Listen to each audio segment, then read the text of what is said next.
Shalom, and welcome to another in our series of podcasts from Temple Beth Am, a dynamic center for conservative Judaism in Los Angeles. State of the Congregation. Temple Beth Am President, Jacqui Jacobs. In 2022, my book club read People Love Dead Jews by Dara Horn. In her book, Horn argues that while our society honors past Jewish victims and shows interest in Jewish suffering, it also allows anti-Semitism to continue against living Jews today.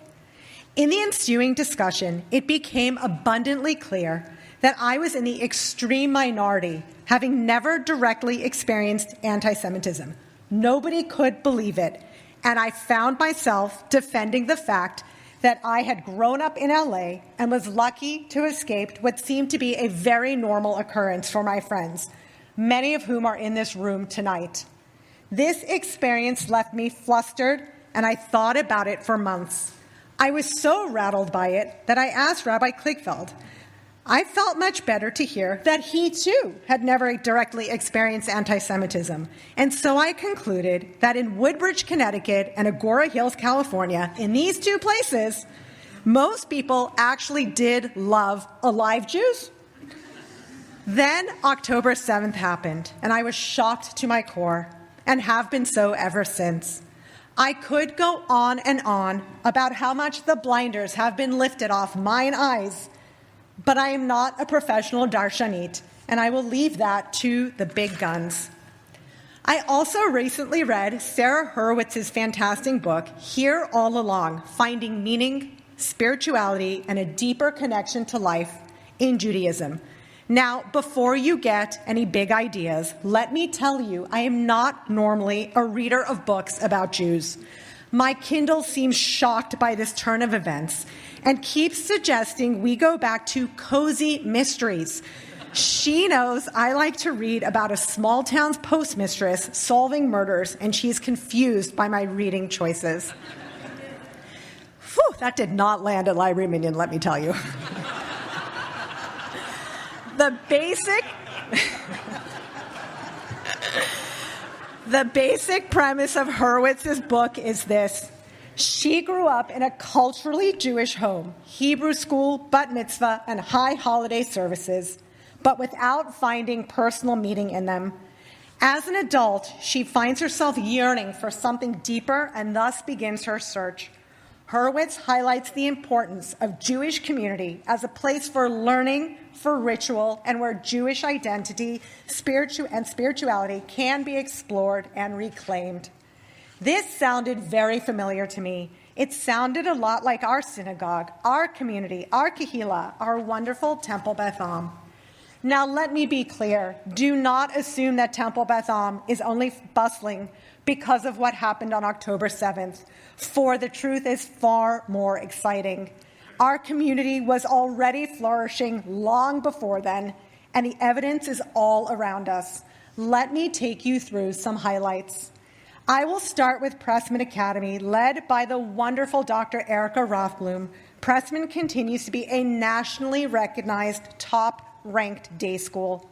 Last year, I told you we would tackle 3 major campus renovation projects and have them ready for the start of this school year. They said it couldn't be done. Well, we did it.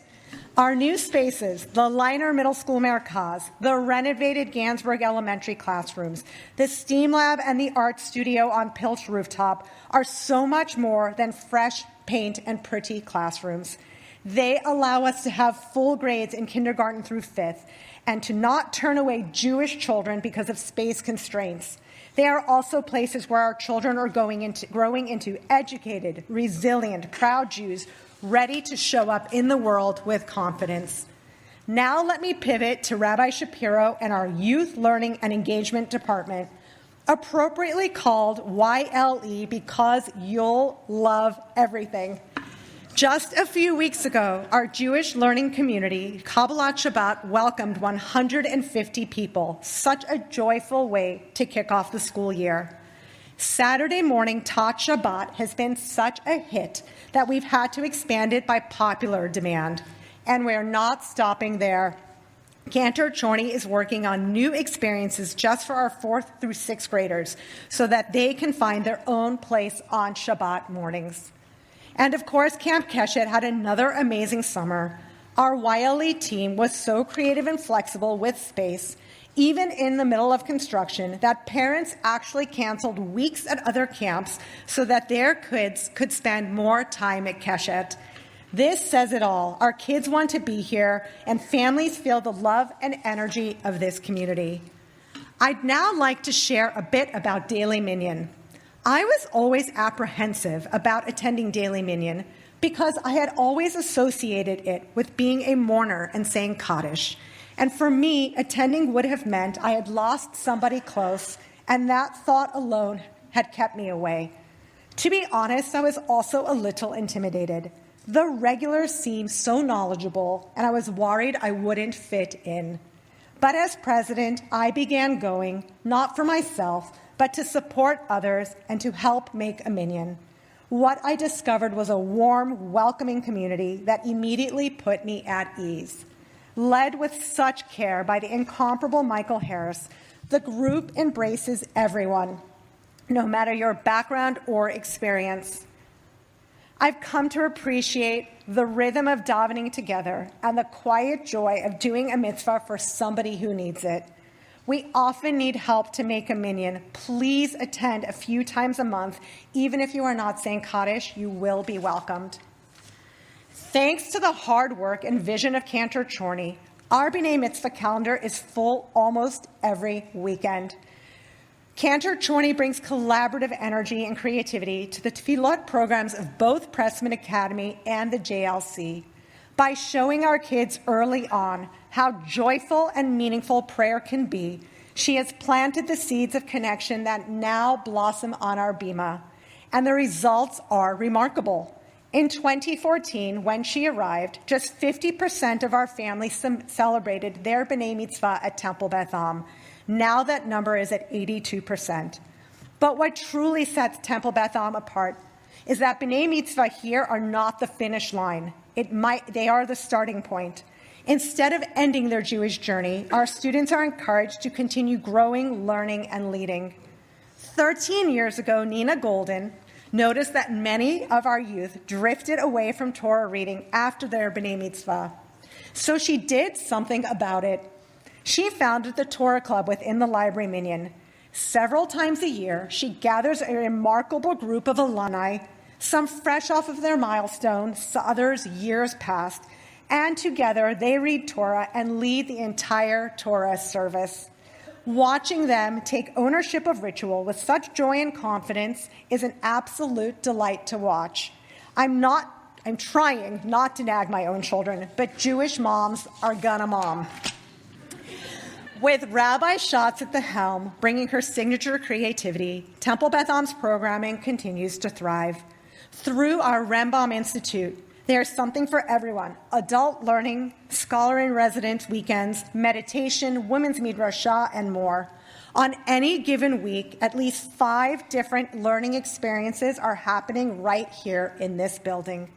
I'm especially excited about the upcoming Dr. Baruch Link Scholar-in-Residence Weekend, November 7th through 9th. We are welcoming Israeli author Etgar Keret. I had not heard of him before, but now I am a full-on fangirl. I've already devoured 3 of his books. My Kindle, which, as you know, has been very judgmental about my recent reading choices, is finally impressed. And of course, alongside all the exciting highlights I've just shared, our beloved old favorites are still going strong. Sisterhood continues to dazzle, our Chavrut cohorts are growing, and the synergy groups like Nexters and Seniors in Sync continue to gain momentum. Natalie Weiss has made sure that TBA is always the place to connect, to celebrate, and learn. And at the center of this is my partner, Rabbi Kligfeld. We did not plan this, by the way.